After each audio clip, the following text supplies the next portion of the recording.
Hello, Mr. Jaiturla. Yes, let me just change my background for a Okay. while.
Alrighty, good background from your end right now. Good. Which is the Indonesian beach is located in Lombok. You know Lombok is close with Bali Island. I haven't been to Indonesia. I mean, I've been to a lot of places, but I haven't been to Indonesia yet. But maybe next year, for example, if Yes, COVID is gone. we planning to hold I the mean, overall after COVID-19 is over. We plan to hold in Bali. mm-hmm. I well, the reason I haven't been to Indonesia because I haven't presented to a hacker conference in Indonesia yet. But the first ASEAN conference that I've attended is actually from besides Myanmar, where I also gave a talk about car hacking, everything. Yep. Let me just get my tools for a while, and we'll start in a minute from now. Yes. When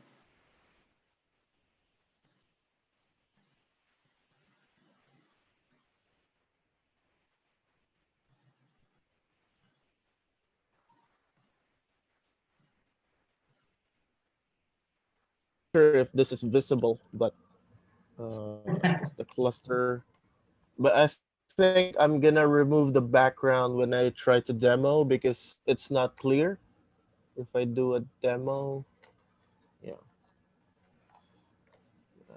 I think I'm gonna remove the background. I start to do the demos and everything else. Uh, I'll do the demo later on. Then you know present some of my tools, code for car hacking. But I'm ready. Are we waiting for other participants? yes, Okay. Yep. I mean, I'll just wait because I think we still have one participant for now.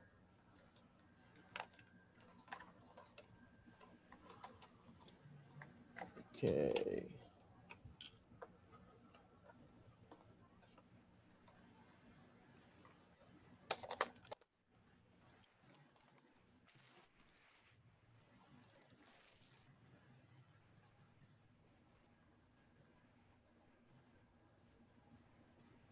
Then let me share my screen.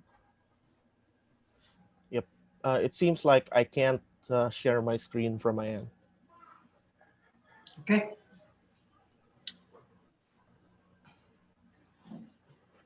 Uh, uh, when you while you waiting other participant, I want to start Zoom for other trainer.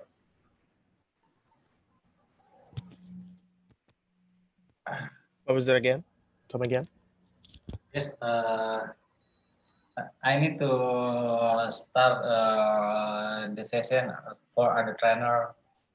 So Okay. yes, maybe you don't worry. I still to assist you. I'm Okay. available for you. I will to in here when your session start up and until finish. That's it. Okay. Yes, here we go. Your participant. Okay. Let me just switch to another Wi-Fi connections because maybe my other connection is kind of slow.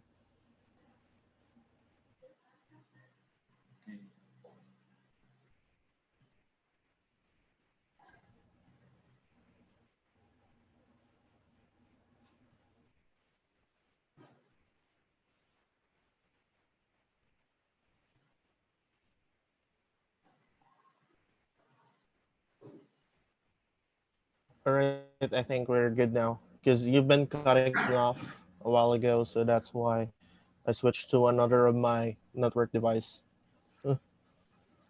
If the workshop is come your workshop come to Bali, how you bring your like your tools? Is your tools uh, Maybe your tool for is next hardware, time right? I'll try to bring. What was it again? Your tool is hardware, right? Hardware, not just software. No, So it's is if you bring the hardware is need immigration clearance. You know immigration clearance in yeah. between I think I think Jakarta. I think that's fine because I've been bringing my hardware like many times out of the country, so no problem. I mean, I brought some of them in the U.S., the other countries as well. So Yeah. pretty sure there's no problem bringing it because it's not that big. I mean, I could just bring a box out of it. It's usually hardware and then some tools, hardware tools that I have. Let me just get my box out of it. It's pretty much like this. Uh, and then a box. Let me just remove my background for that.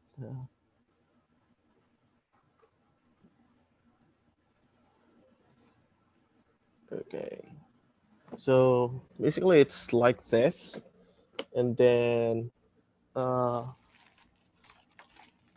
this one, Yes. and then a couple of other Karna boxes as well. So yeah. Yes, I think you need to need a lot of baggage to bring your tools. Yeah.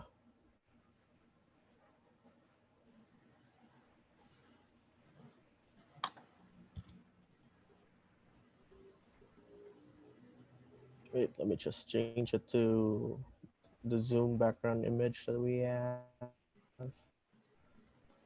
Okay. Yeah, I'm gonna remove the background when I do the demos for visibility purposes. Anyway, I'm actually ready now if you want to start right now.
So how do I spell?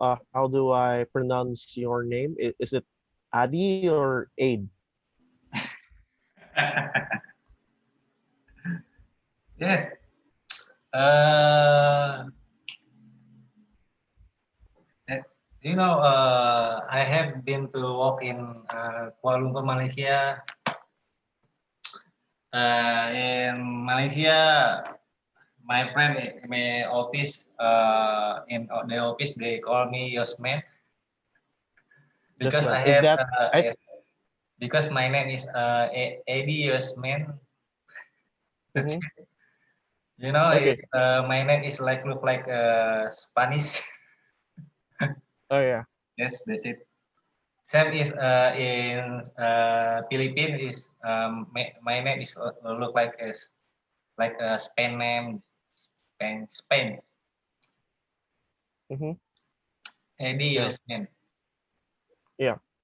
I mean, we get that a lot because in our place, I mean, most of us have Spanish names in the Yes, Philippines, Spanish so name. that's why we pronounce everything as for family names like Spanish.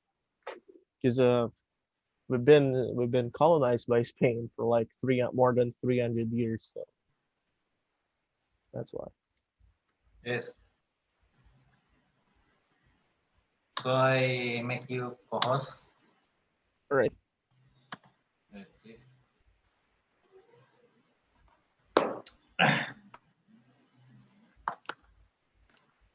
Yes, I see in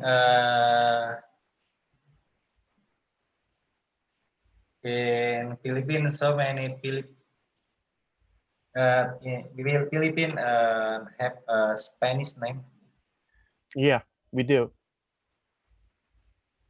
That's it. Most I have a Spanish name. Yeah.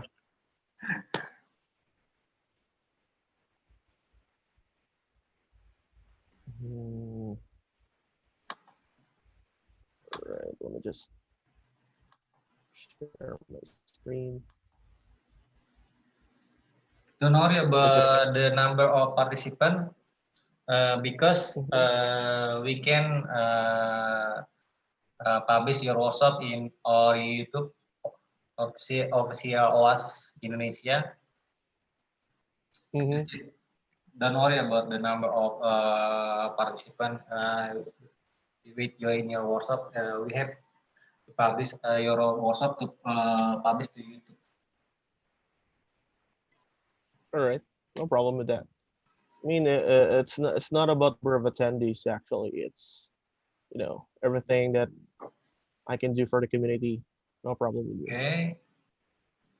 Yeah. Do let me know when to start. Okay.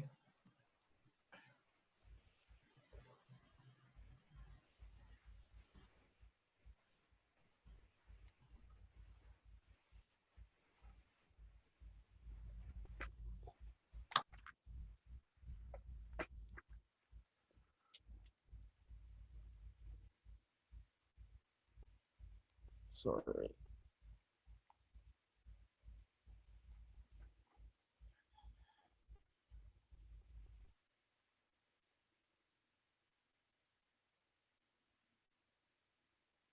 Okay.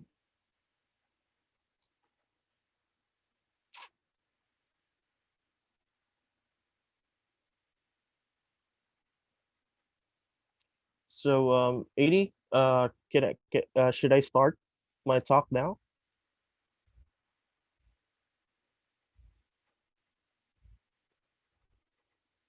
You can start by now. We can record you and publish to the YouTube. That's it. Don't worry about the number of participants because Yeah. So- I want to make your workshop is premier. That's it. mhm. No need to quantity, but I need to quality. That's it. Okay. So I will start now. Okay. Okay. All right.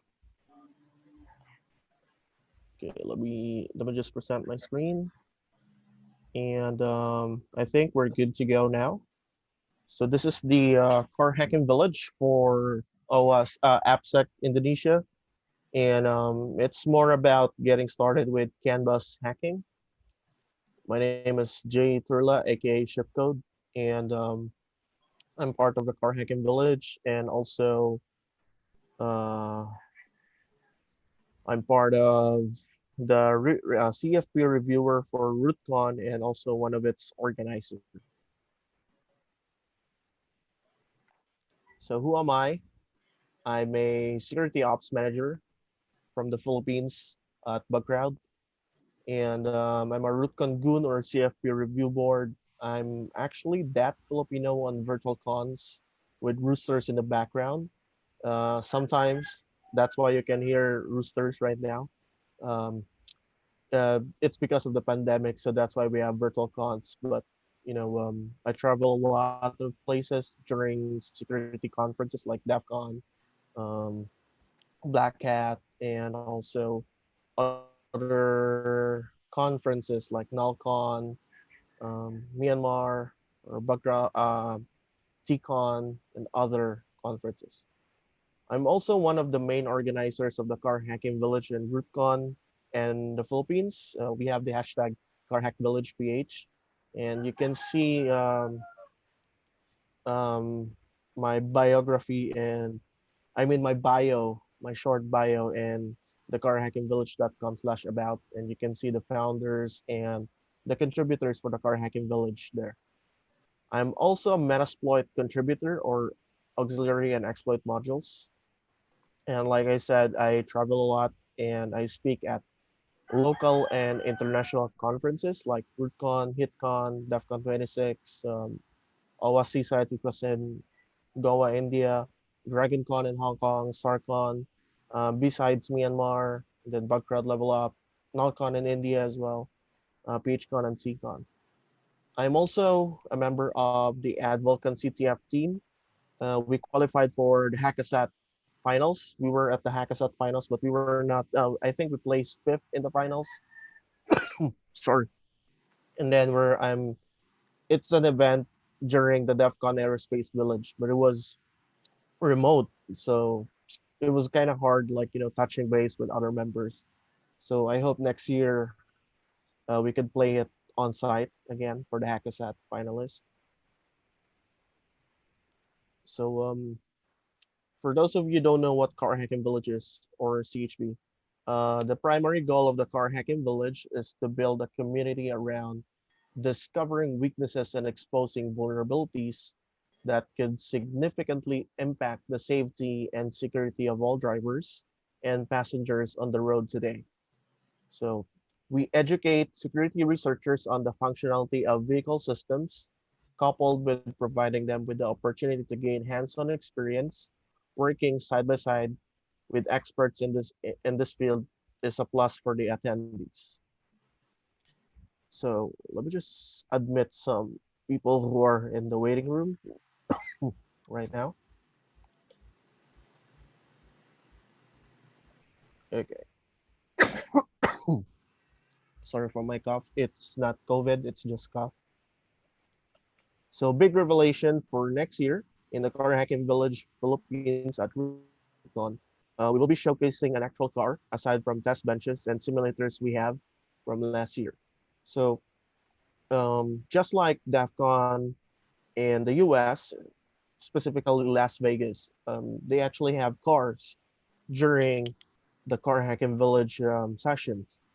Last year, we just launched Car Hacking Village Philippines, and we only have test benches.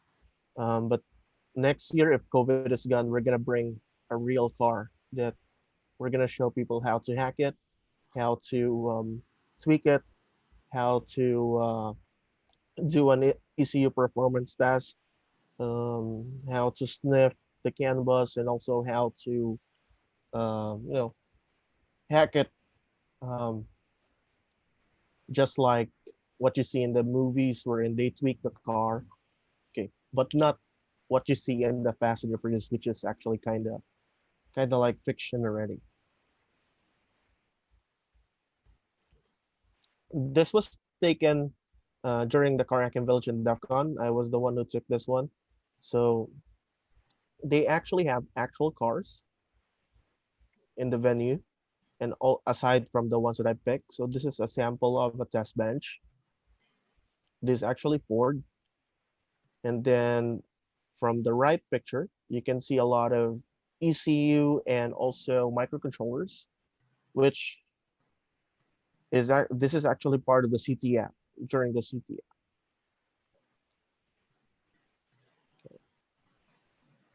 And then this was taken last year from the Car Hacking Village PH, circa 2019, RootCon 13.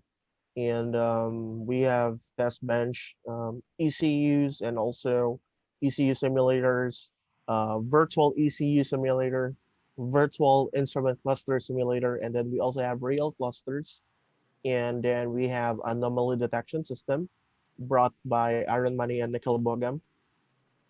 And then some tools that we used for sniffing the can. So we taught attendees like how to interact with the instrument cluster, which because it's the easiest way to teach them that. Like, aside from the famous virtual instrument cluster, it's easy for you to teach people if you have an actual hardware, which is an instrument cluster because it's cheaper. I mean, buying an instrument cluster is actually $20 in the eBay. And if you want to buy the whole ECU kit, it costs like $100, $120, $150, which is cheap, right? It's not expensive. So, yep, this is our current ECU kits that we have for CHVPH. We will present it soon. We're still trying to put it all together. We have a BMW ECU kit, and then we also have Mazda 6 Sports kit. Aside from the test bench that we have from the pictures that you've seen from the previous slide. So, and then some of the things that we did in the CHVPH, um, this is usually our target. We want people to learn about canvas hacking, um, fuzzing, canvas hacking or fuzzing. So we give presentations at various conference, like how to create your own $5 car hacking tool, and then also how to send UDS messages on an ECU simulator because it allows people to learn about uh, how UDS works if you have an ECU simulator. But in this conference, because we have limited cameras that I actually haven't bought another camera, so I can't demo a lot of hardware, so it's just limited. And then we also have we actually teach people also how to tune their ECU. And the guy on the picture is actually one of my colleagues of the Car Hacking Village. They were just accepted as a Car Hacking Village organizer for the Philippines at RootCon, which is his name is Jeff Lee, and he is an ECU tuner or tweaker. He is known in the Philippines for racing, and yeah, he's part of our crew. He's also a hacker, aside from his hobby and tweaking ECUs or the engine control unit or electronic control unit. And then, yeah, we also demo how you can become a car mechanic because it's actually not really a must, but it's a good thing to have if you know how to fix your car or how to diagnose your car. Because when you try to build your car hacking labs, you need to have at least the basics of it. So we have Jack, who owns a car shop and an automotive shop, but he graduated IT. So we tap him, and he's part of our car hacking village group as well for the Philippines. So for those of you who want to start car hacking, the best book that I could actually advise is The Car Hacker's Handbook, a guide for the penetration tester. It was written by Craig Smith. If you want to buy the book, it costs like $35 if you want to buy the paperback. And then there's also an online version which is for free. Um, yeah. That's actually Craig Smith, and during RootCon, he was our keynote speaker, wearing our uh, Barang Tagalog, which is a national attire in the Philippines. And then that's me, and from the left side, we are wearing tactical vest because that's what we do in RootCon. And then the guy from the right is actually my co-organizer or co-founder for the car hacking village in the Philippines. So one question we have in mind is that, is there really money in car hacking? Because I work in bug crowd, we actually have automotive clients.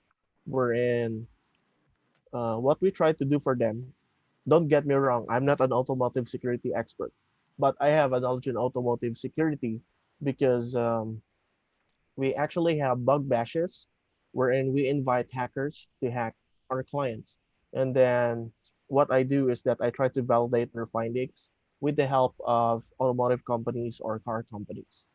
So for the bug bash that we have last 2019, which was last year, October 12th, 2019 at Detroit, we gave out or we paid out bounties $224,000.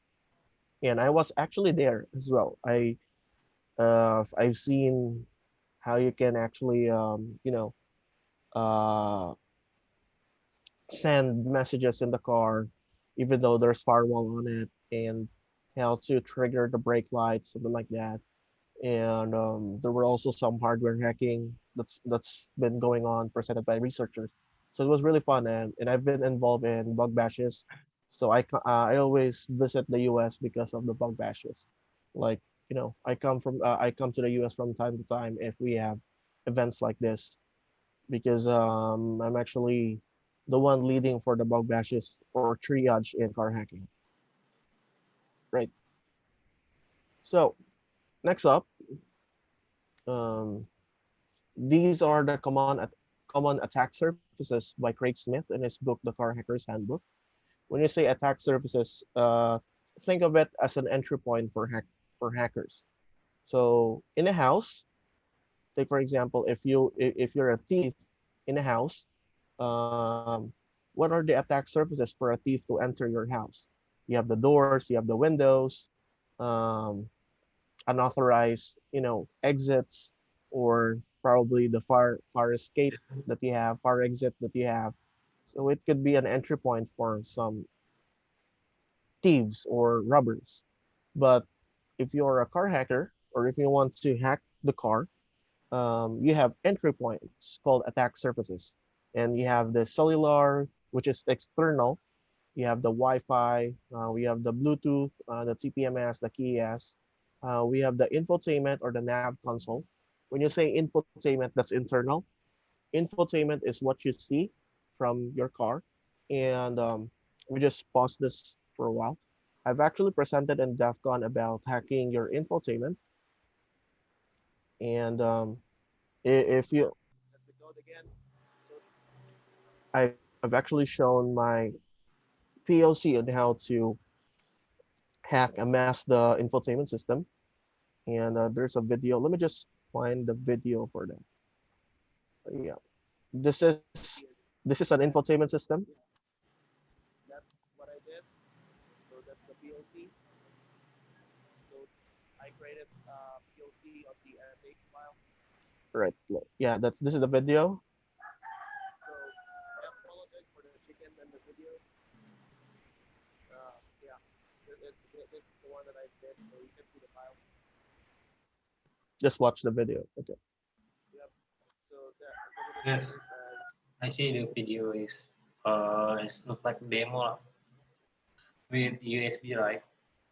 yeah, So it look like with USB to is still to information, right? what was that again? It is the USB look like hacking hardware, right? It's It's actually a normal USB. oh, We're small USB, yes. Yeah, it's a normal USB wherein I put a code that allows you to update the firmware, which I got from the Mazda website itself. So Can you see my screen? Can you Yes, I see see the? your screen. Yeah. Okay. Yep. So let me just continue my video, and I will try to explain it. Yes. So it will there.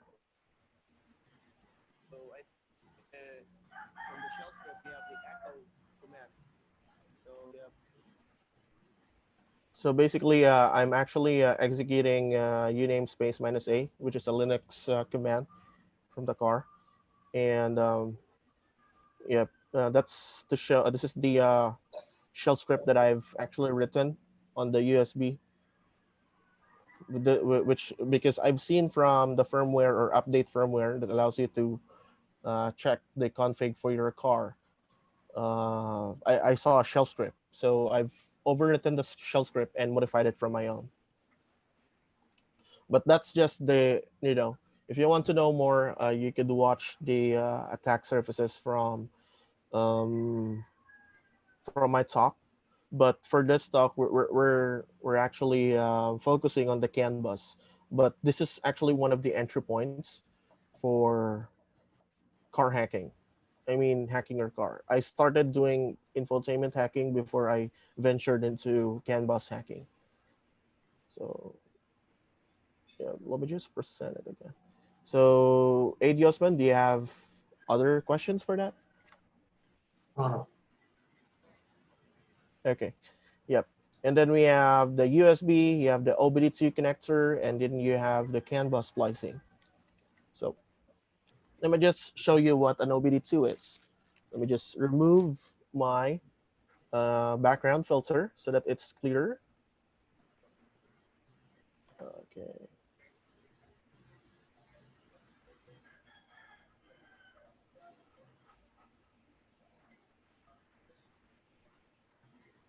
Okay. So I don't have a background filter now, right? Okay. This is a. Can you see my screen? yes, I see your screen. Okay. So this is an instrument cluster. It's a PG 209. Wait, let me check. It's a 207 actually. It's a PG 207, and then we have an OBD2. I actually put it this way, and then we have the pins, and then I just made a customize by trying to figure out the can high and the can low, and then uh, so the pins you can see from the pins here. Pin 16 is actually 12 volts, and then pin 18 is ground. Pin 14 is can high. Pin 15 is can low. So, and then from there, because I have the can high and the can low, I put the wires, or I connected these two wires to pin 16 and pin 14. So, but enough of that. We will try to, you know, get on with the demo later on.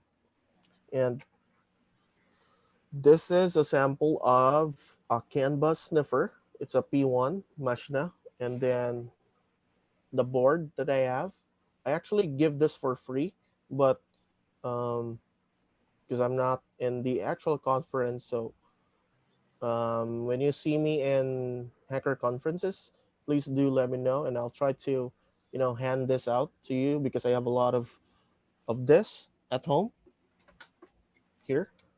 So it allows you to create your own Canvas sniffer for just $5 because you only need some of the tools that I'll be uh, pointing out later on. So let me just go back to the filter that we have.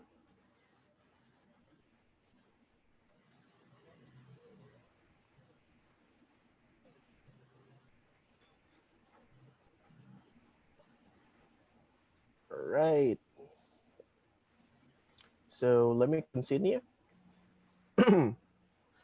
And then because we are in the modern age, uh, we have this thing called connected vehicle.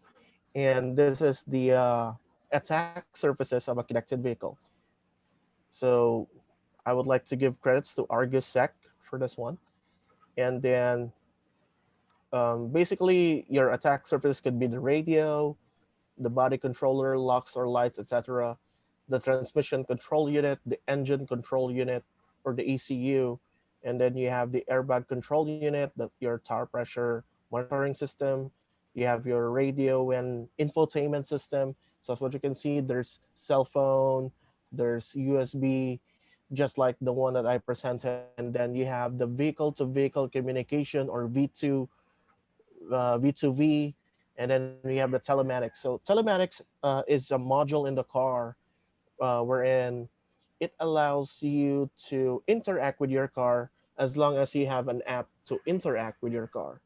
Okay, and then you have the keyless entry, the key fobs of your car, and then we have anti-theft, the HVAC, OBD2, which is internal surface of the car. Let's continue.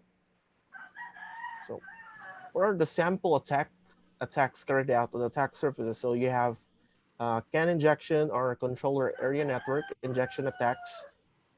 You have the OBD2, the sensors. You have the unprotected components, and then we have radio attacks called key fob replay attacks and roll jump attacks. If you want to know more about this, so we will not be focused on this, but maybe next year, because car hacking is really what you call this. It's a very big topic, and we need to focus on something. Like take for example, when you give a car hacking talk, what is your focus? Are you giving a talk about um, the key fob system? Are you trying to give a talk on how to tweak your car? Are you trying to give a talk about the CAN bus? Mostly for car hacking sessions like this, we usually give talks about CAN bus hacking.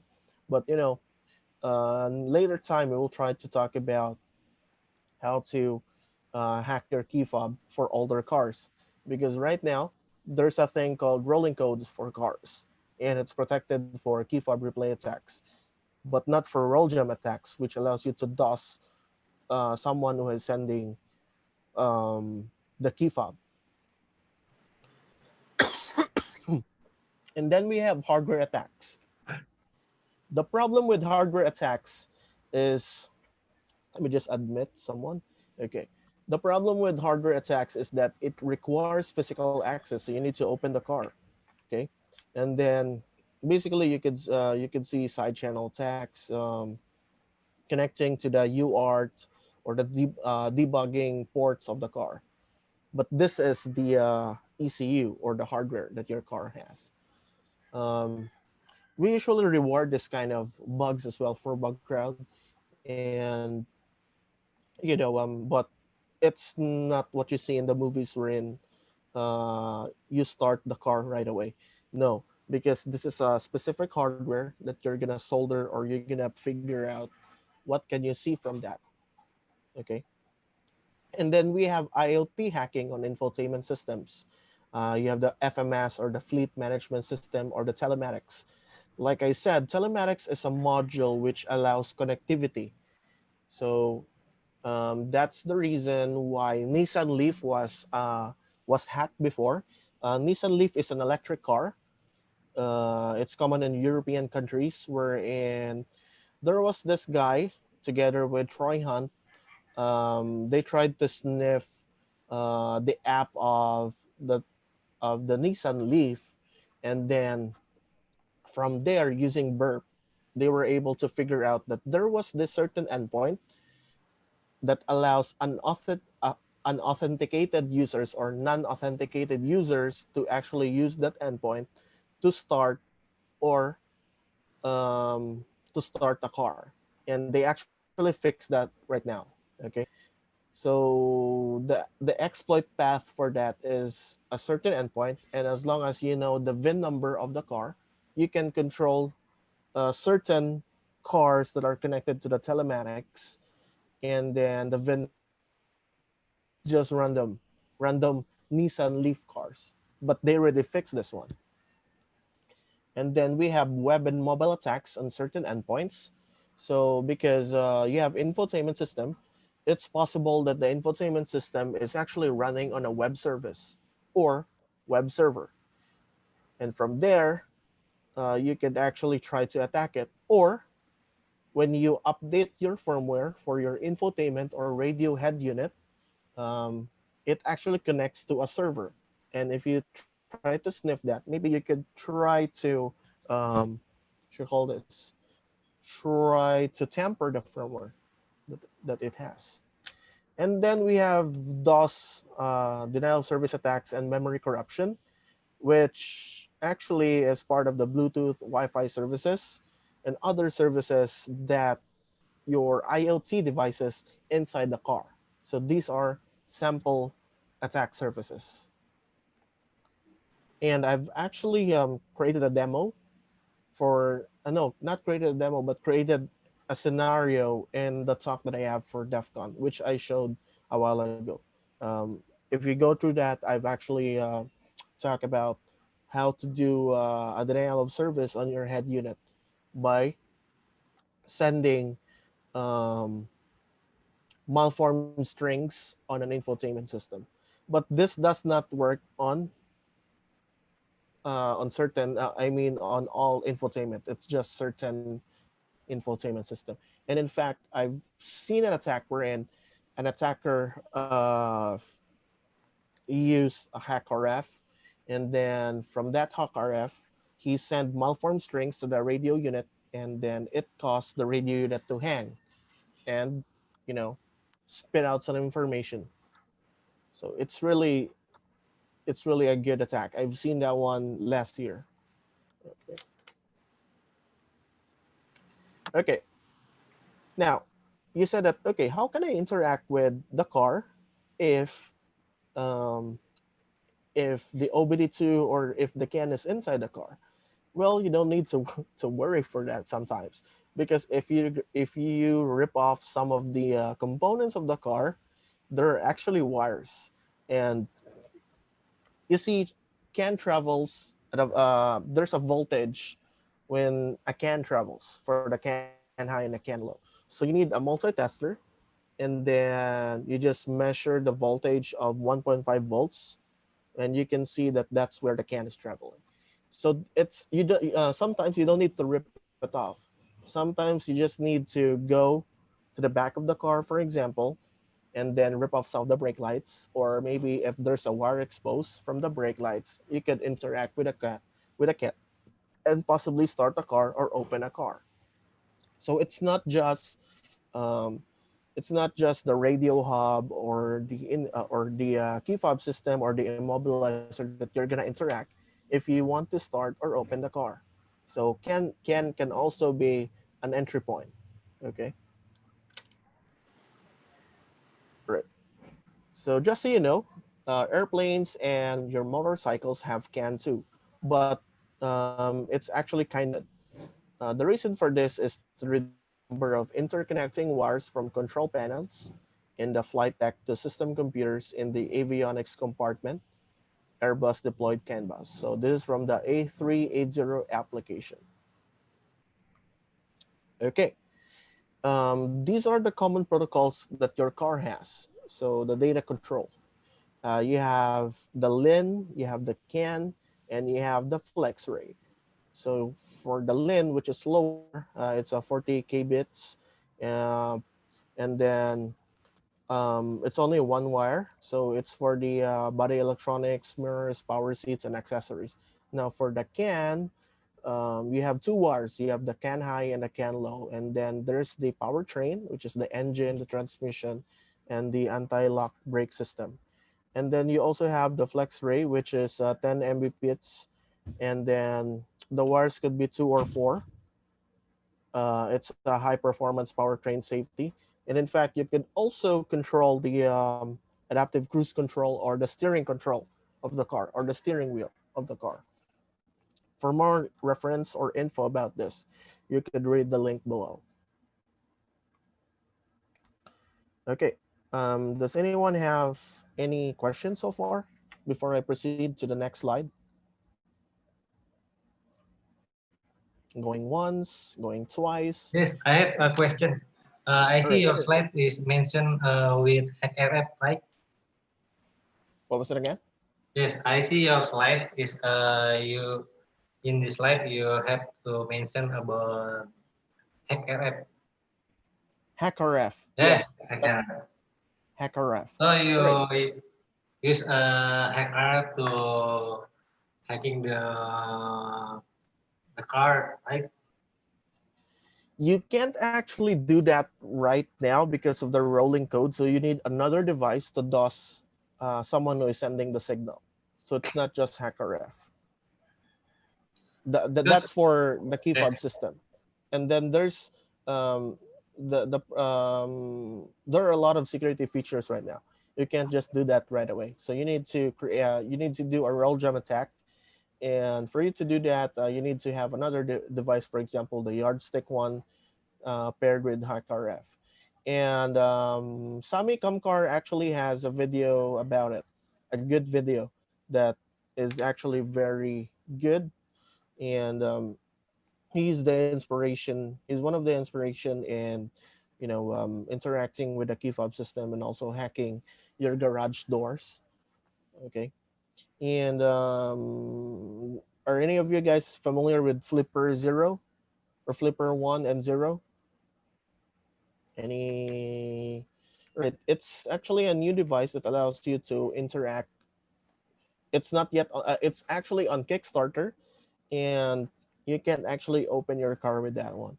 But it's possible because it supports 433 megahertz. It's possible for you to open up with a replay attack for older cars. But for most cars that have rolling codes, you can't open it. But you can actually open some garage doors or some of the gates of the house, which are automatic because it doesn't have protection. It works with some of the hardware that allows replay attacks. So let me just show you what Flipper Zero is. okay. Okay. I've actually paid for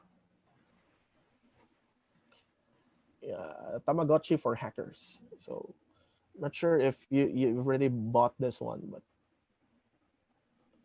it has a trans receiver. So um, yeah, here you go. 433 megahertz antenna, and then yep, signal analyzer. So you could actually open some doors that some doors or some gates, automatic gates, but you can't open a car with this one.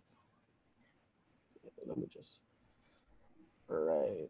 But if you want to, check on this one, there's also Flipper One, with which has Kali already supported. It already has a Kali. So to think of it as a small pen testing tool that you could interact with some garage doors or entries. And let's try to, I think they are in Kickstarter.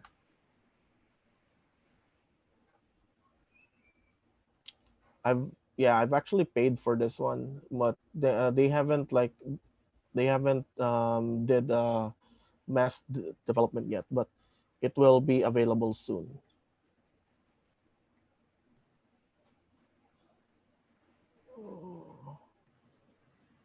Ah, there you go. So I backed this project, and they're already one step away from finishing the hardware. But campaign, if you tried to play, so if you want to know more, just go to their Kickstarter campaign. It's really an awesome tool. But take note, this does not allow you to hack your cars. But some of this because of rolling codes. But it's a signal analyzer that allows you to analyze the signal from your car. So yep, you can see from the GIF here, Yes. like this one. Okay. But this does not, like I said, this does not work on cars right now because of the rolling codes. Right. Let's continue. We will be focusing on Canva, so Okay. I'll show a demo later on for that. But for next time, we will have another demo for radio hub attacks or radio key fob attacks for next presentation. Okay. Yeah. Right. These are my favorite tools. I actually have it in my box that I've shown a while ago. So my favorite is the NanoCan, the CanSac. Sorry, let me just find where those hardwares are. Yeah, it's here.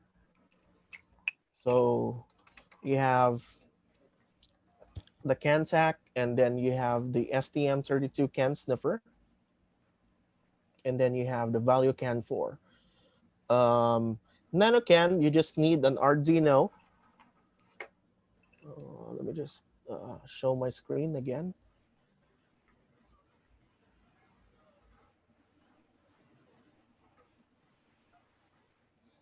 Let me just remove my background again.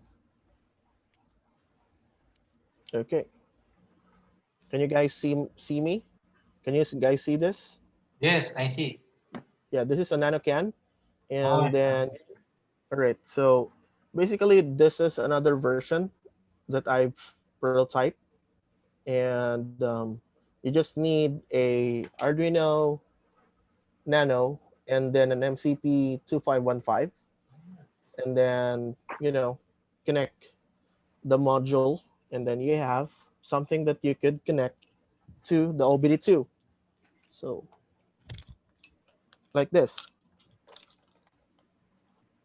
right? And you can connect to the OBD2. And then you can start interacting with the instrument cluster. Right. We'll try to, I'll try to show that later on.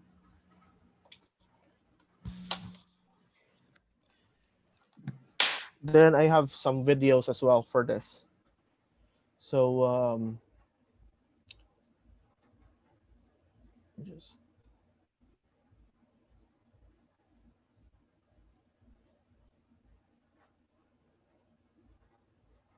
okay. Right. Let's continue. And so basically I have Valican 4, STM32 Can Sniffer, CanSac, NanoCan, and then I also have P1, which is a new one that I've bought from the US. It's actually already a Linux box that has a CAN transceiver on it or module. Okay, so the first thing that you need to do actually when you try to, I would advise that you need to have a virtual machine, and then install some car hacking tools by Jay Gamblin. Or you don't need to just run the script. You could refer to the script on the right side. You could install CAN utils, CAN bus utils, CanSac app, Carrying Caribou, GNU radio, COF, iSystem, KT-OBD, and then we have Kaya OBD monitor. So yep, you can see the links there, and you could just clone the script or car hacking tools by Jay Gamblin. Right. This is the command line tools included in CAN utils. You have the CAN dam, which allows you to display, filter, and log CAN data to files. I will show a demo later on about this. We have the CAN player, which allows you to replay the CAN log files, and the CAN send, CAN gen, and then CAN sniffer. So it allows you to display CAN data content differences, just 11-bit CAN IDs. So when you set up most of the devices, for example, if you have an SL CAN device, just like this one, right. Let me just remove my background again to show you uh, yeah, a sample of an SL CAN device.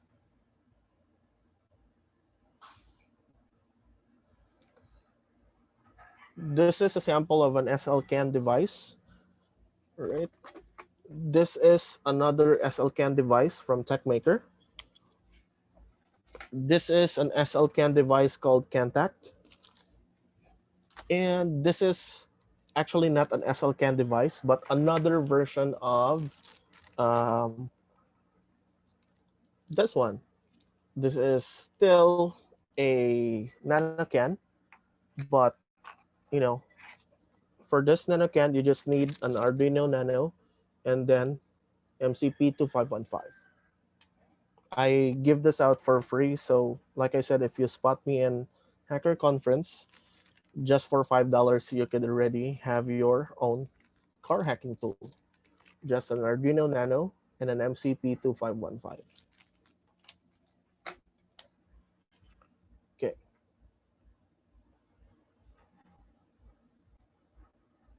right. So we will try to um, learn later on how to use can utils, how to use CanSan, CanGen, CanDump later on for our demo. And then because you don't have a hardware right now, I'll teach you how to create your own virtual device or virtual CAN as a simulator. This is also one of my favorite tools, which is the Carrying Caribou. I will try to demonstrate this as well in the demo later on for our hands or for our workshop. And then this is a sample of um, a script that I've written. It uses CanSend wherein you are actually trying to DOS an ECU. But this does not work on some ECUs. But if you can actually do this and then DOS the ECU, cause a CAN injection wherein you will try to DOS the microcontroller of the car for bug crowd in our bug bash. If you can do this, it will fix your bug. So you will have like, maybe $300 or $500 as a reward if you can do that. But like I said, most of the cars already familiar with this kind of attack. This is a fire hose attack, and if you can actually do this, it's a bug. Okay, it's a security bug. Okay. If you're a Python hacker, or if you love Python, or developer, there's a good car hacking or canvas hacking module for Python. It's called pywit, and as what you can see from the script that I've made here, uh, you are actually interacting with a vcan or virtual can, and then sending a can frame to 7F1, which is a UDS ID. And then you have the frame data of 0 times 7, 0 times 5F. We will. I'm pretty sure that maybe you are confused what these are, but we will try to demonstrate this later on, and I'm pretty sure that you will understand it later on. So, yep. If you spot me, um, and a conference, yeah, just ask me about this one. And uh, I've actually Mintonet, who is my mentor of the Nanocan, he taught me how to create my own Canvas buffer from scratch, and you can see the source code from the first link. And actually, this is not the correct link right now for this one. So let me just change this one. It's actually on GitHub. It's in Rootcon Labs right now. So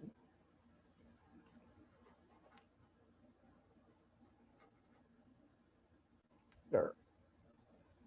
So I've actually put my sketches. Yep, all my sketches for this one. So let me just change. Yeah, we will try to. Sorry for that. Okay. because I'm providing the slides, so I'm just trying to edit this one. Okay.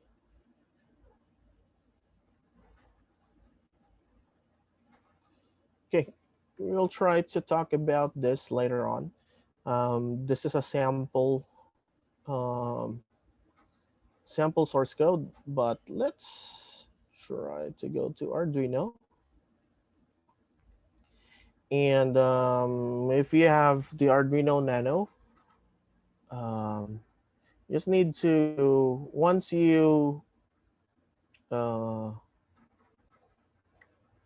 you need to go to the library, add zip library, and then you need to install MCP lib, which is a library for car hacking.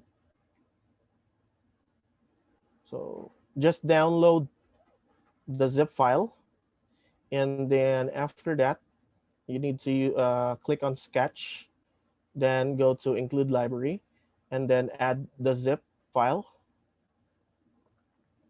And after that, close your Arduino IDE, run 2 examples, and you could already have some of your sketch to the,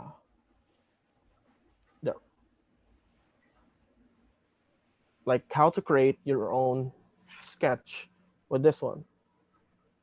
So you could upload this sketch to your Arduino Nano or your Nano Can, and then you can send messages. So this is a sample sketch on how to a single message. All right. But we will try to talk on that later on so that you have an idea of how to go with this one. I didn't do a demo, so no worries. I'm just giving an overview. All right, let's go back. This is a common enterprise tools on the block. It really costs expensive. You have the vehicle spy and you have the canoe. These are used by car hackers to analyze what frames are they sending, or create their own scripts. Really good. I mean, I would really hands down to these tools. I mean, I've seen how this works with the tool. You have the vehicle spy and you have the canoe. It's really expensive, costs a lot. So it's like buying web inspec. I'm pretty sure maybe most of you are familiar with web inspec. The reason I know that web inspec because I used to work for HP and we use web inspec and also do pen testing and validation with that one. So it's really web inspec costs like maybe 25,000 USD per seat, and I think Canoe kind of costs like that. I think so. I think, but if you're an enterprise level, it's kind of lesser, maybe like 15,000 USD. I'm not sure. I'm not sure with the price, but it's expensive. But this enterprise tools are actually used by automotive companies and also OEM guys and companies like Lear Corporation, Bosch. Bosch is one of the automotive manufacturers that manufactures ECU or engine control unit. CAN is a standard protocol, so that's why it's really a protocol that most car hackers focus on aside from FlexRay. FlexRay is the new generation of CAN, and to tell you honestly, I haven't played much on it yet. It's usually CAN and CANLIN.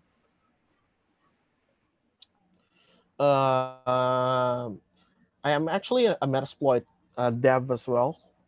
No, not really the developer itself, but I've contributed a lot of exploit modules and also auxiliary and exploit modules to Metasploit. And I created a hardware bridge connect. The hardware bridge is actually written by Craig Smith, but um, if you want to use Metasploit modules for car hacking, I've written a Mazda 2 instrument cluster accelerometer mover for Mazda. It's in Metasploit right now. But Craig Smith has a lot of exploit modules. I mean, auxiliary modules for car hacking. which I will be demonstrating later on.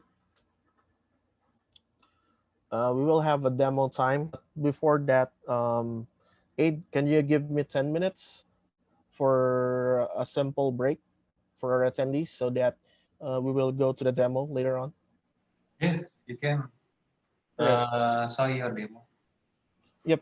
So before we go to our demo, um, so let's have a 10-minute break for our demo. But before Yes. you guys go to the demo, I want you to load your Linux box if you have a Linux in your machine, and I want you to install ICSim by Craig Smith. All right.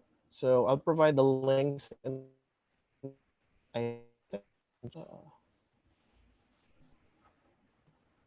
so let's provide it in the Discord. Okay.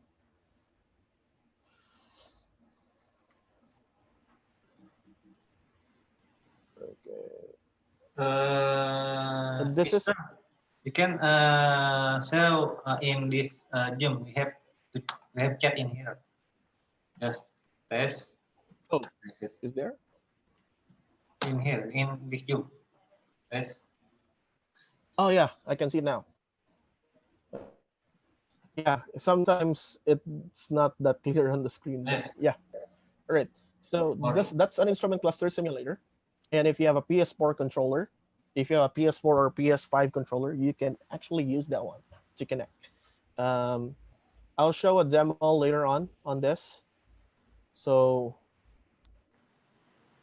for now, let's try to let's try to have a break before we go. I think there were too much slides a while ago, so we will try to go on hands-on later on. All right. So give me a 10-minute break for my smoke break, and then we'll continue. If you guys want to smoke or if you want to drink, you can okay. do now for 10 minutes so that I can set up my hardware as well. Okay. All right. Have fun, guys. Be right back in 10 minutes. Okay. All right.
Are you guys ready?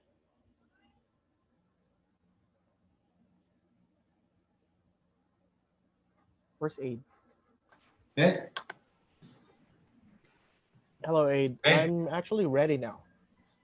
Yes. All right, show you an actual hardware before we go to virtual. Okay. Um, we will be using our $5 car can hacking tool.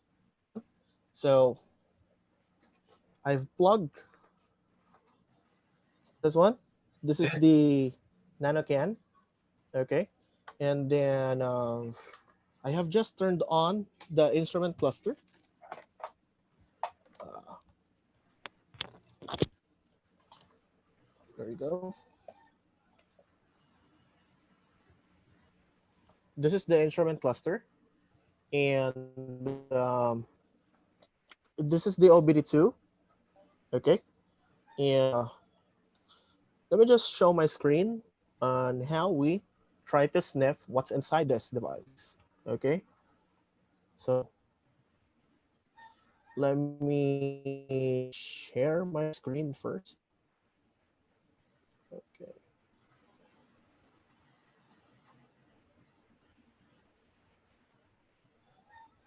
I'll share my desktop. Can you see my screen? Yes, I see your screen. Okay. All right. So it's this is a sample code for can receive all for the nano can. If you want to the source code is in GitHub, the one that I presented. It's under this one, can receive all. And Okay. since the CAN bus speed of this device is 125 kbps, for most clusters that you have, it's gonna the speed it's gonna be 500 kbps, just like the Mazda instrument cluster. So what I did first is I tried to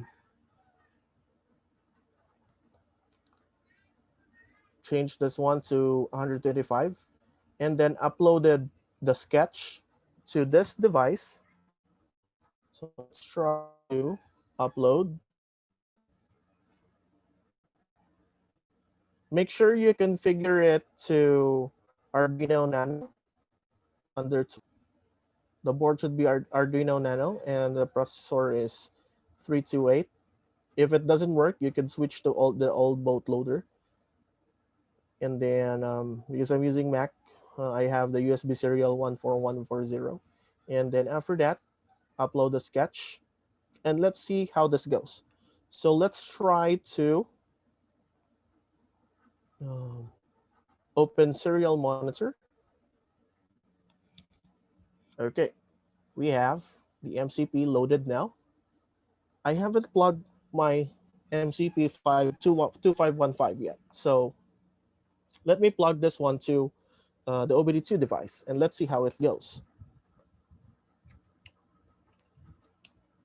Okay, you can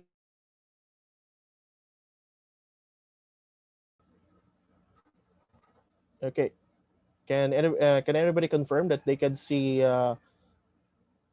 data on the screen? Yeah, we can see. All right. So this is the ID, and you have the DLC, which is the length of the data. So we have 8 bytes, and then we have sample data on the screen right now. So this is okay here.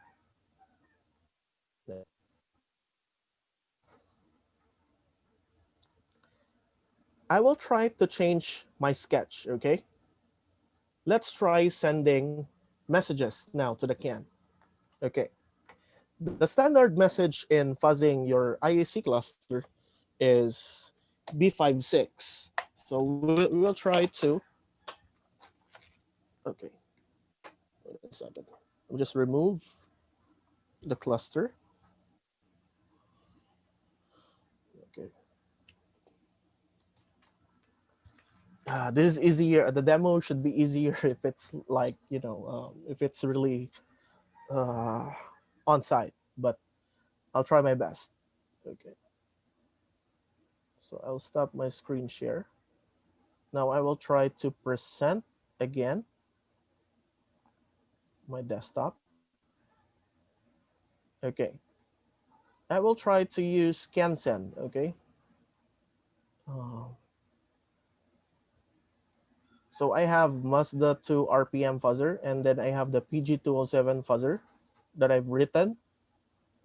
So let's try to send message with all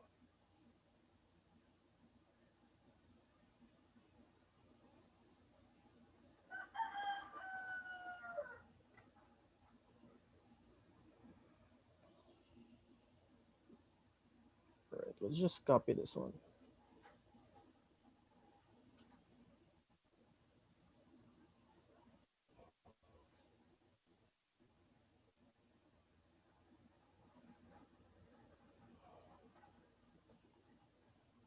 All right, this is a PG207 that I've written, and let's try to so this is the arbitration ID, which is 0B6. This allows you to control the RPM, okay, of the instrument cluster.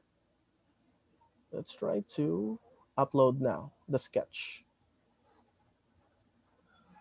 So PG fuzz.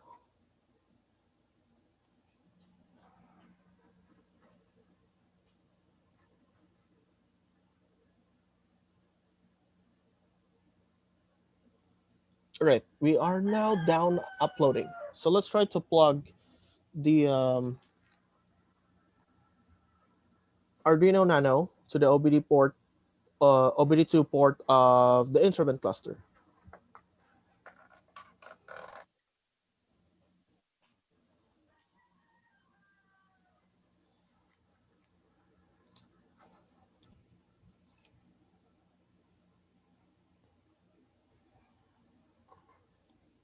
Okay, so let me just share my screen monitor.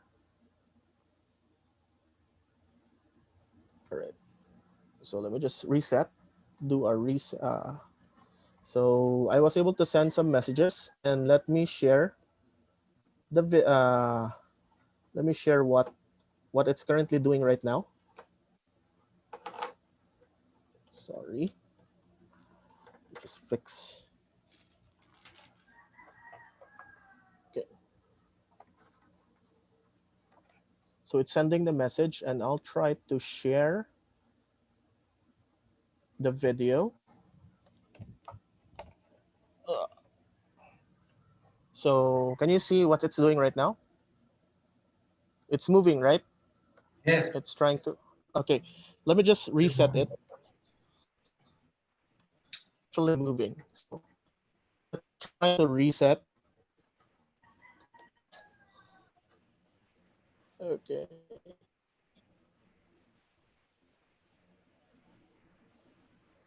And it will try to move from time to time because I tried to iterate. Okay. All right. It's not fast what you can see, but let's try to. Okay. It's moving now. Can you see it? Right? Unlike a while ago. Yeah, I see. All right. Yeah. So basically, I'm sending the functional ID 0B6, okay, for this one. All right. There you go. It's moving now. It's still moving. Okay. So this is a sample of a sketch. For just $5, you could already, interact with the CAN because it allows you to send messages to the cluster using CAN. Okay. Right. Mhm. Yeah. Yep, it's moving, and if I try to reset the code by using the reset button of Arduino Nano, it should go back. There. Okay, now we're done. Let me just Let me just stop the video. Okay. I'm gonna share my screen again.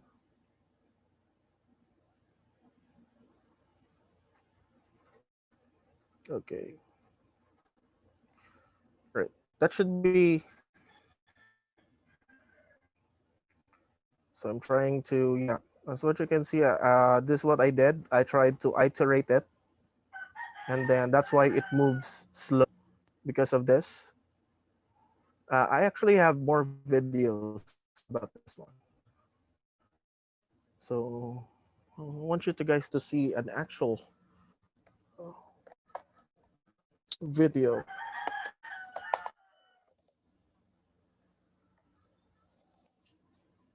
Yeah, let me just remove my devices.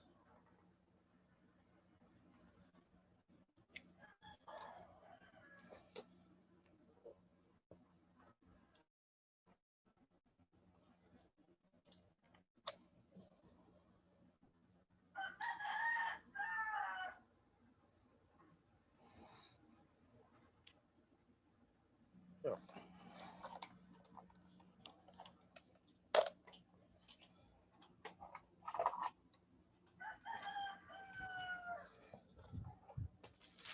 Yep. So in this one, I'm trying to.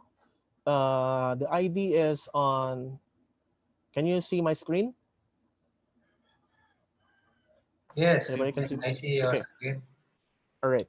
Now for this one, we're gonna interact with the ID 202 on a Mazda 2 instrument cluster. So let's try to play the video.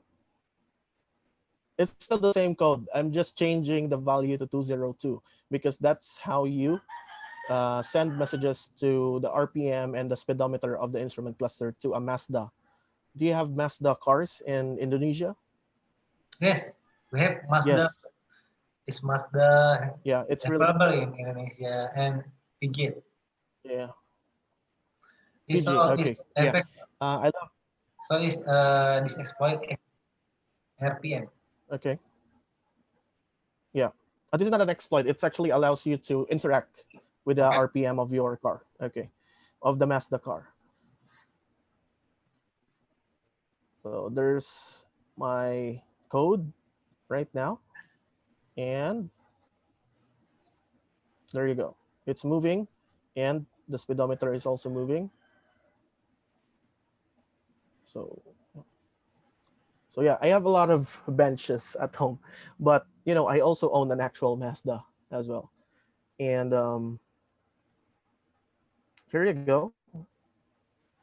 I'm using SL Canned for this.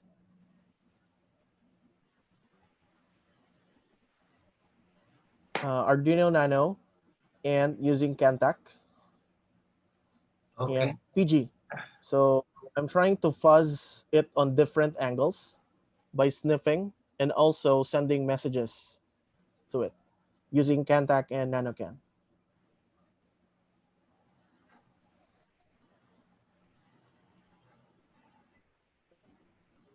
All right. Next up is my other car, my other pickup truck, which is the Hilux. So this is from my other car. It's a pickup truck called Hilux. It's a Toyota Hilux. And I've inserted it to the OBD2 port of the car. And I tried to sniff using CanDump. And then Can 0. So you can see the ID here, and then the Yes. length, and also the data. Yeah.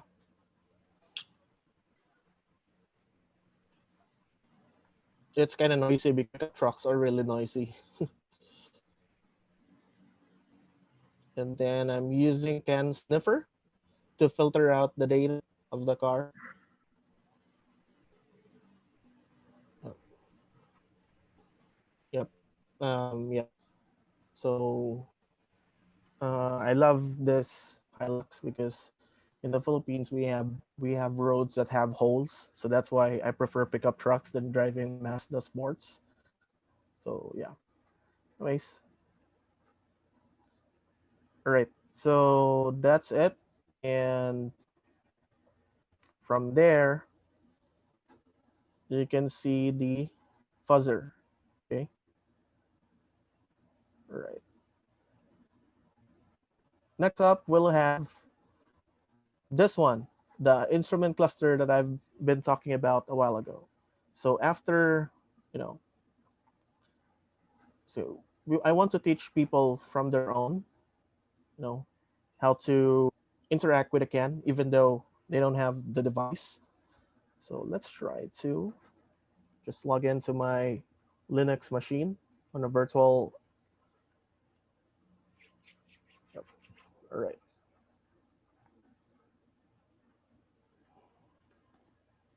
Okay. We want to start this one. So if you try to clone this virtual instrument cluster, you need to install this, and then you need to activate your virtual CAN. So when you say virtual CAN, it's a virtual CAN device or virtual device that let's try to start. And first, we will try to set up virtual CAN. All right, what's inside of setup vCAN? It allows you to set up your virtual CAN device. And if you go to ifconfig, you have already your vCAN device. Okay. Now, if I'm using an SLCAN device, I usually name it to CAN0 because it's an actual device. So if you try to dump the data, there's no data because there's no traffic. But if we try to send, this is a CAN send command. So if we try to use 0, no. So our virtual device or the CAN device. And then next up is the arbitration ID 012. And then let's just try to send lead. Okay. And you have there from the device 012. And then we have 2 bytes, which is lead. Okay. This is the data. Now let's try to use CANgen. CANgen allows you to send a lot of data to the CAN or random data. So let's try to just use send random data to vCAN0. And then we should have a traffic right now. Okay. Right. That's the traffic that you are receiving. So this is, you are actually trying to simulate the network in a car because controller area network is actually a network in your car. So think of this as a network. So I showed you the demo a while ago for this one, right? So take for example with this Hilux. So this is a sample data of the car.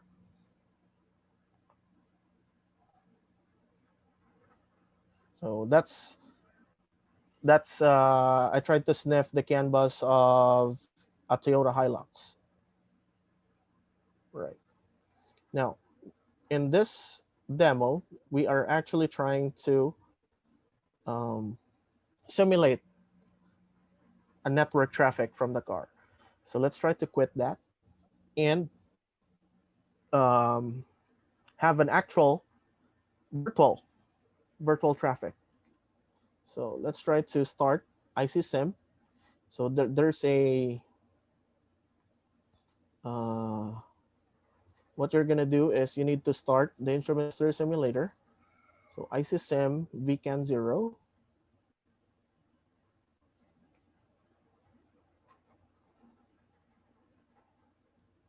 Right. Ta-da! You have your IC simulator. Next up, we're gonna start the controllers. Okay. So we don't have actual traffic yet because we didn't simulate the controller yet. And next up, we're gonna need to start the controller. So controls and then the virtual ID. I mean the CAN interface. And then we have the joystick. I don't have a joystick connected, but we will try to connect it later on. So you can, if you have PlayStation with you, all right, and you have ready actual CAN traffic. So it's here, here, here. Let me just plug my PS4 controller on this one. Let me get my PS controller. Give me a minute.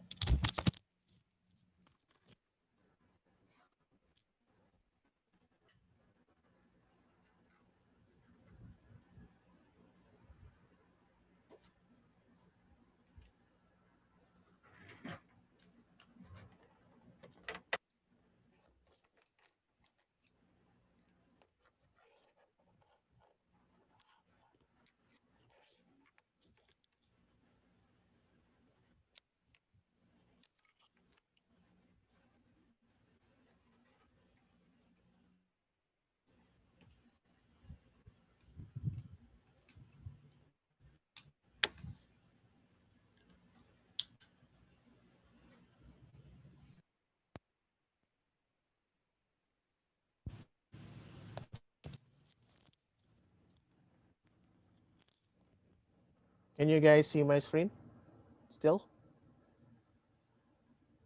Yes, I see Yeah. your screen. All right, all right. Okay, all right. So I've actually plugged my PS4 controller on me. Stop my screen share. So I plugged my PS4 controller on that and try to there. It recognize my controller. Sorry. Uh, let's try to move the cluster.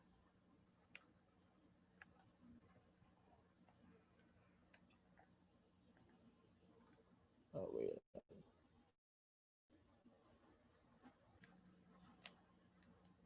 So as what you can see there, I'm using R2 and it accelerated. Okay. And all right. It's actually hard to demo this one, but actually, so basically, all of the data here, if you try to open, you could also try to open the doors. Okay. Sorry. You could also try to open the doors uh, with this one, lock shift.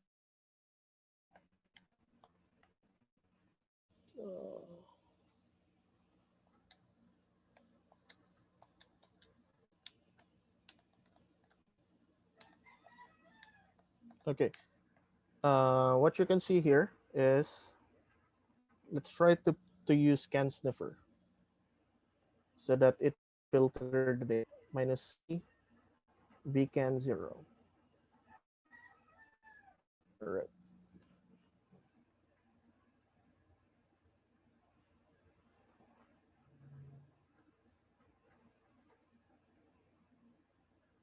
Okay.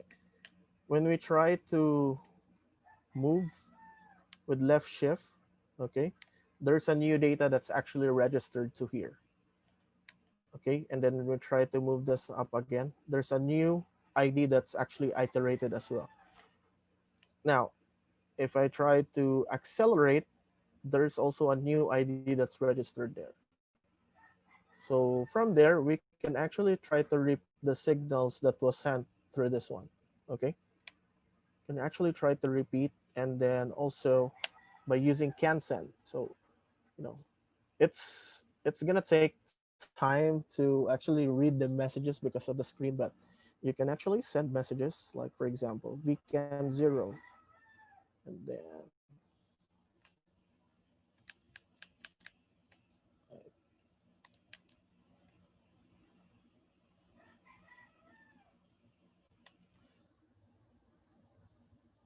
okay, if we try to send a 454 with 010101, for example, so it should actually appear here. Okay. So send a lot of this, and it should, there's, yeah, it appeared actually a while ago. So we'll try to grep that one for 5.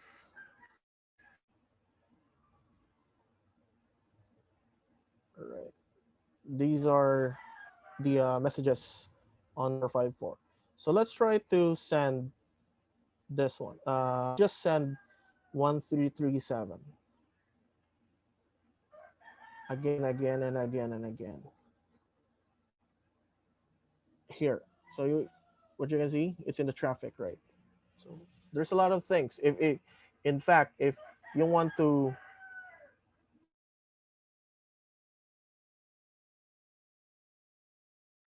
so if you do a can replay, okay,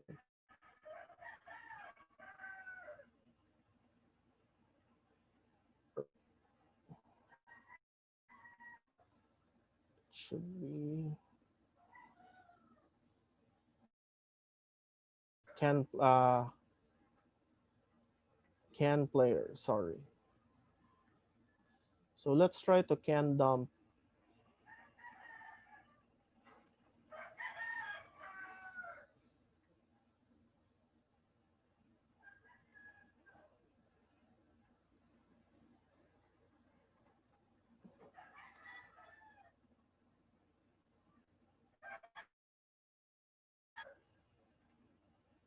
All right, to dump this one, we're gonna try to repeat the messages here. So let's try to just send accelerator, and then also move the signal lights. Okay, and then we'll try to cancel. Right, so that's the can log right now, right? So we have a log of what we recorded. So let's try to cat, use the cat command, and these are what was logged on there. So let's try to play it again. So this is the this is the option for can player, and we'll try to play the can dump that we have. Okay.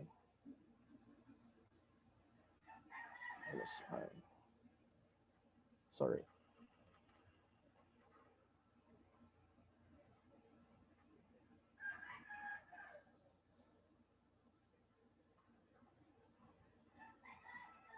So yeah, it's moving now, right? Because it actually replayed the messages that we sent a while ago. All right. Anyways, that's the basics of it for the virtual instrument cluster simulator. So if you want to try this at home, I'm pretty sure you will have fun. It's a good way to start playing with a canvas virtually. So I will not give all the details that you could play. I want you to figure out the challenges on how you could actually filter it out. So I'm giving you some pointers like using grep or other commands for it. But anyways, you'll get the hang of it. Because I don't want to focus much on giving a demo on virtual instrument cluster because there's a lot of presentations about it. But I just want to show you guys how you can play with it. Does anybody have question about what I just did, actually? Yes, sir, I have a question. First is where we get to the hardware tool for car hacking? Where you get? Business. Okay. You want to like something that you could okay. manual control. When you say okay, so we have second question. The first question is aid, where you can get. I actually give out nano cans. You could create your own, or you could buy some tools from tindy.com, and you could buy Okay. tindy.com. Can you type You in can buy chat? sure tindy.com and just search P1 Machina. And then if you want to buy the parts, Yes. yeah, eBay, and then just search instrument cluster. It Because just costs yeah, I it see just costs $20. I see in your hardware tool is I guess is not available in Indonesia. Yeah. Yeah. I will definitely when I go there next time, I will try to bring out some devices for your friends. And then you can just buy Arduino Nano. Yes, Arduino Nano is we have in Indonesia. Yeah, an MCP Knowing 2515. So you can just solder it from this one if you try to solder. So you can already play. Like the one that I just shown a while ago. And then the sketch. Yeah, yeah. All right. And then next up, wait, I need to remove my PS4 first. Okay. and Wait. let's have any question for Agung Nugraha. Yep. So another question is, can we use Canoe to override manual control in a car? You can't just override manual control of the car if you don't know the CAN messages and the seed key. So it depends actually. That's yes or no. That's actually a yes or no question because most of the cars have right now have um, gating messages wherein you can't just send certain messages to a car to allow you to stop a car, right? Because we have um, the gateways try to filter out the message. But if you could figure out a way like costs like it's pretty much like a buffer overflow, or if you could brute force the seed key of the car and then figure out how you can send message to the steering wheel or to the ABS automatic braking system of the car or to the sensors, then you could actually do that. It's not just that easy. In fact, when you try to do an ECU reset nowadays, ECU reset allows you to settings of your car. Now, if you do an ECU reset, you need to have the proper seed key.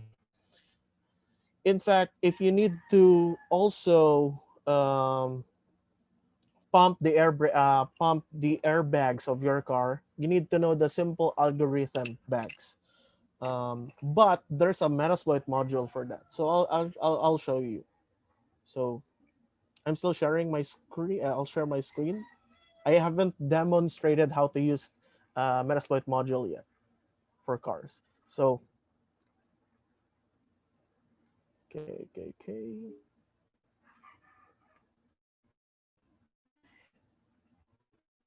Close. Let's try to close the terminal right now. So I still have uh, vcan 0 on, and then sorry. Let's try to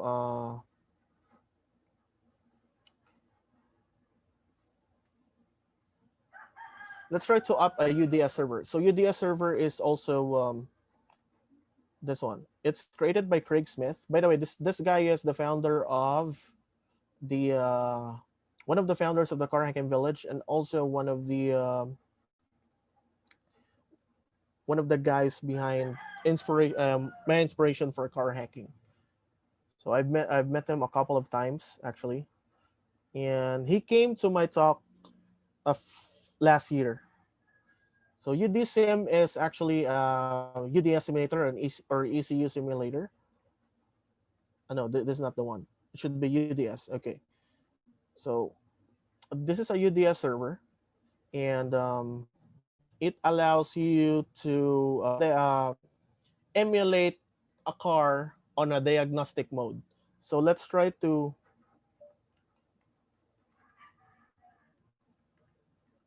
let's try to up the UDS server. Oh wait. All right.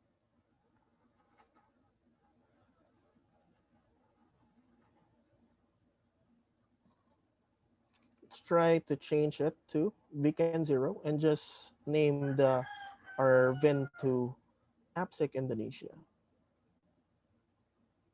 All right.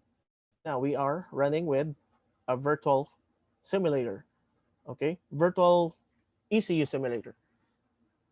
So if we try to send UDS message, a sample UDS message, take for example 7DF, which is a known arbitration ID for UDS or Unified Diagnostic Services. So let's try 001. And then you have here receive current info request responding with a generic set of PIDs.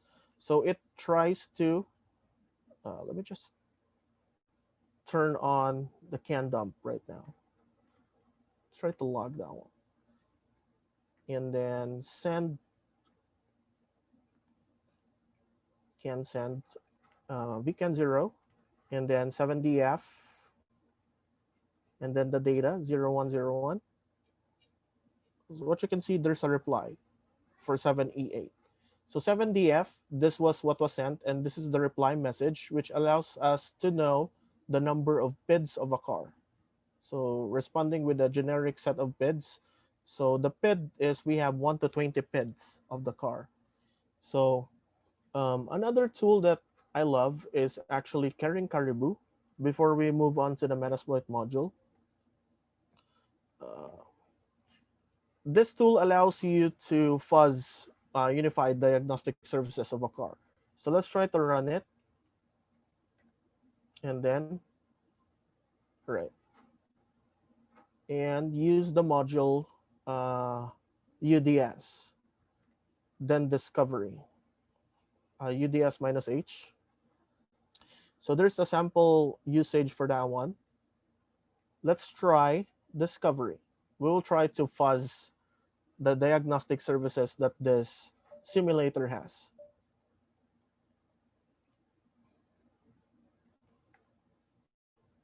UDS discovery. Right. It's trying to brute force a set of arbitration IDs. It brute forces what are the diagnostic services of the car. And from there, we already have some messages. So it's actually trying to send diagnostic control services to this kind of IDs. Right. And then it's receiving response.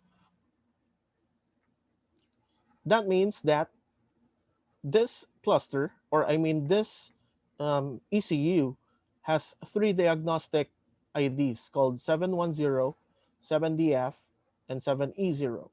Okay. Now, for the car,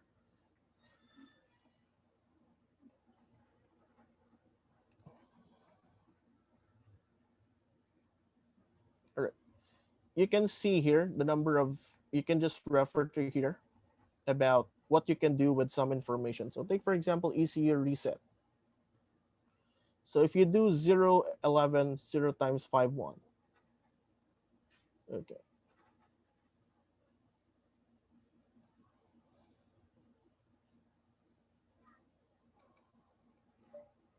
Let's try to send on weekend 0, 7DF, and then 011, 1111, and also 51. All right, 7DF, and then, oh, this is not the ECU reset. It should be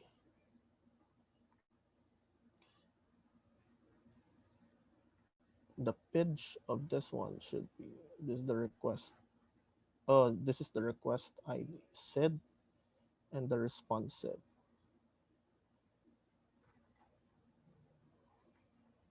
Sorry. I forgot the. Let's easier reset. Uh,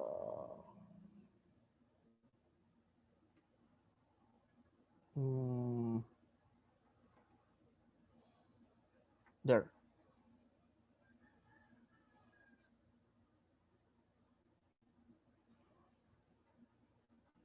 So 0 times 0, 1 is hard reset. And then the PID of this should be 11.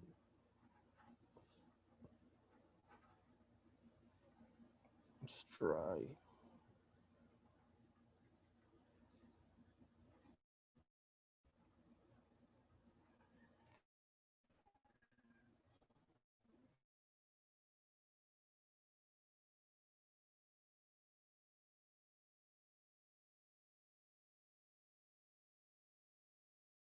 Requested. And then we have 2. So this is a sample of it. Okay. And then we have key on request. Okay.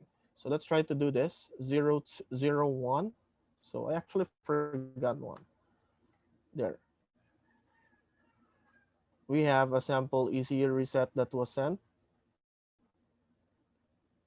And this is hard reset 7DF 011101.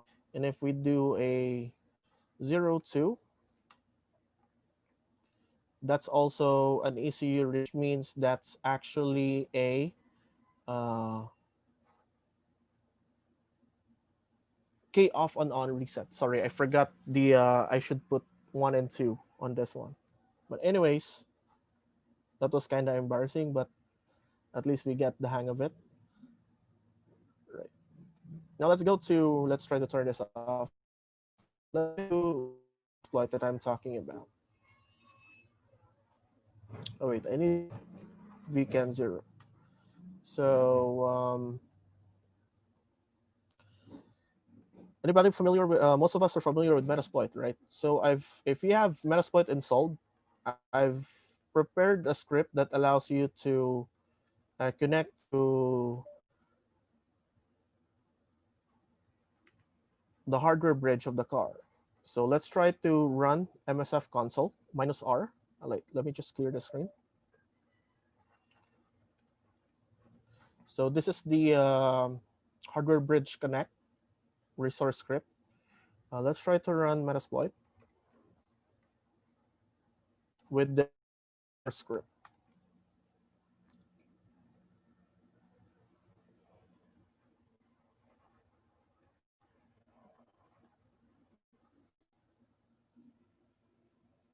Yeah.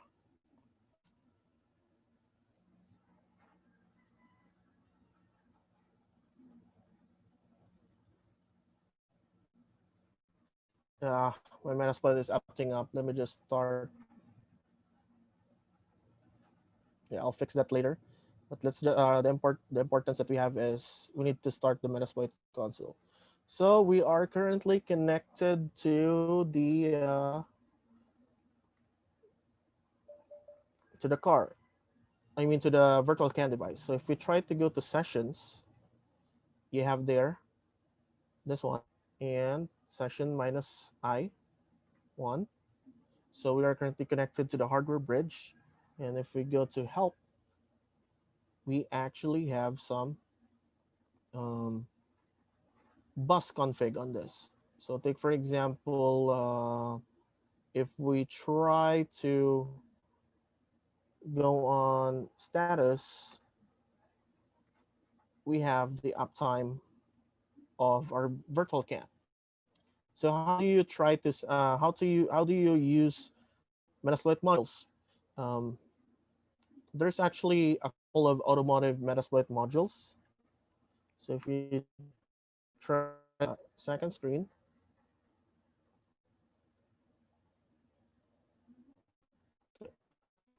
search automotive. Right.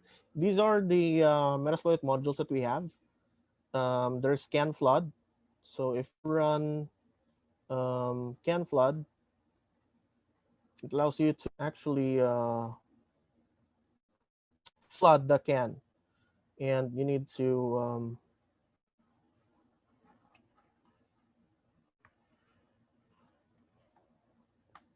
right.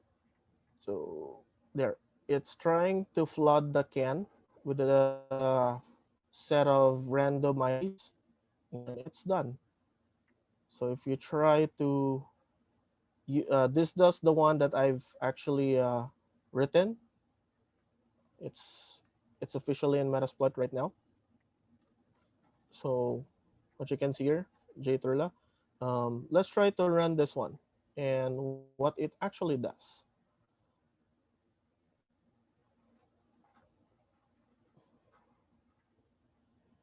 So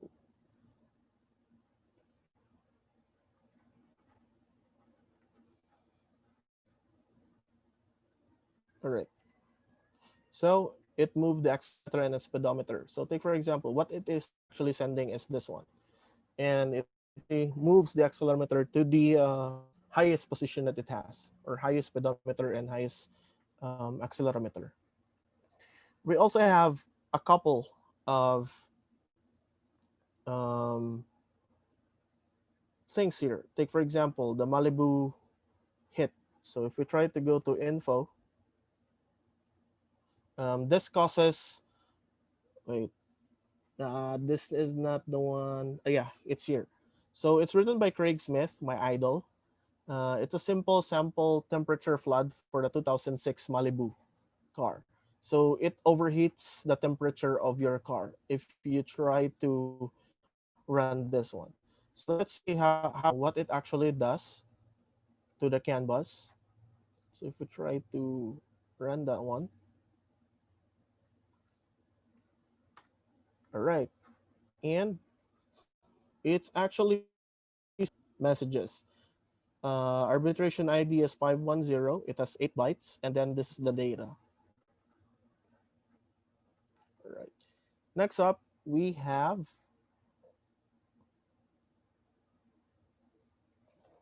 all right. There's a lot of things that you could actually use here. Another thing is the PDT. It allows you to,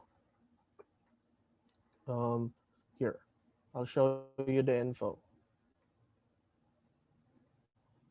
So it allows you to actually deploy the airbags of the car. Okay. So it checks for and prep the pyrotechnic devices, the airbags, the battery clamps, etc. So let's try to run this one. The problem is the module actually tries to pop up their 2018 lower versions of the car. So, yep. The problem is it has an error because it wasn't able to find some info on the vehicle diagnostics. So, but as what you can see, this is what it does. It sends 7F1 and then this one. It tries to figure out the algorithm or the seed key of for the pyrotechnic device. Okay, and I think we're done with the Metasploit module. You just need to read more about the automotive side of the Metasploit. So just search and it's all there. If you want to get to know information about the car. So let me stop sharing and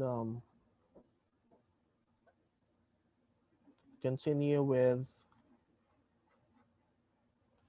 uh, yep, my presentation, my last thing. So this is the last one. So can you see my screen? Yes, I see your screen. Okay. Yep. So I would like to give credits and references. Be sure to read the Car Hacker's Handbook. It's by Craig Smith. And then this is the link to NanoCan. It's by my mentor, Minsonet. And then all of the things that I've demoed about how to use CAN utils can be found in Getting Started with Car Hacking at carhackingvillage.com/getting started.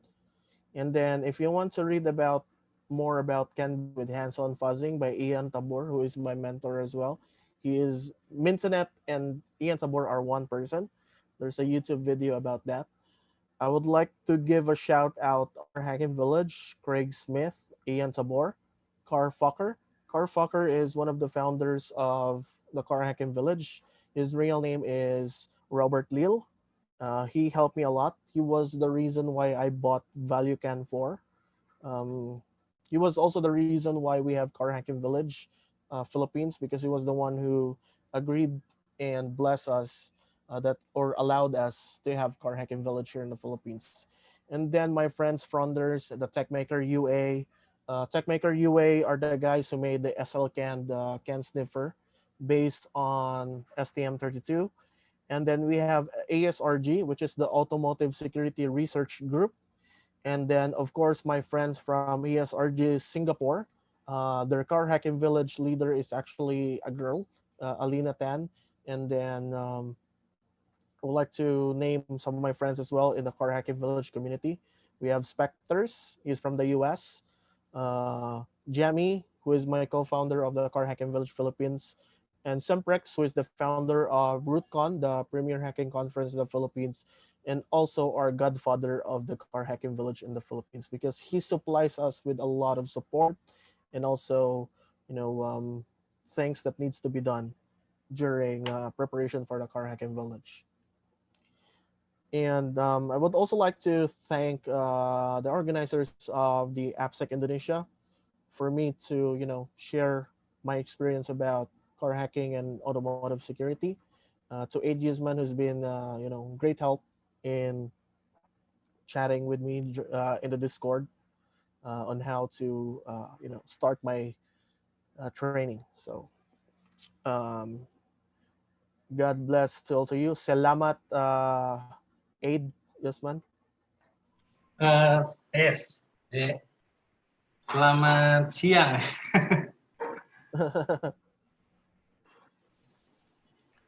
And yeah, let me just end my session. Sorry, let me just end my session. My Yes. screen.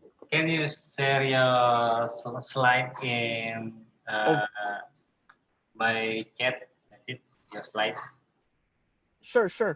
I will try. I will give it to you on Discord. Okay. Definitely give. Yeah, and Yeah. then I'm open to questions right now if there are some questions about what I did a while ago related to canvas fuzzing or anything that you want to know about car hacking.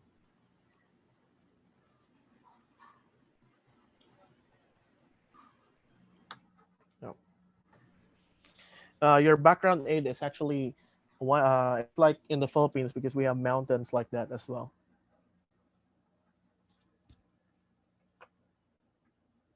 Okay, thank you for Jaitullah to as awesome session for the hacking village by today. So we close this training, this session, Mm-hmm. and thank you very much for Jaitullah. Maybe we can invite you to come to Indonesia. Sure, I would love that next time if COVID is gone, of course. Okay, thank you very much. We will to read from this queue. Okay. Bye bye.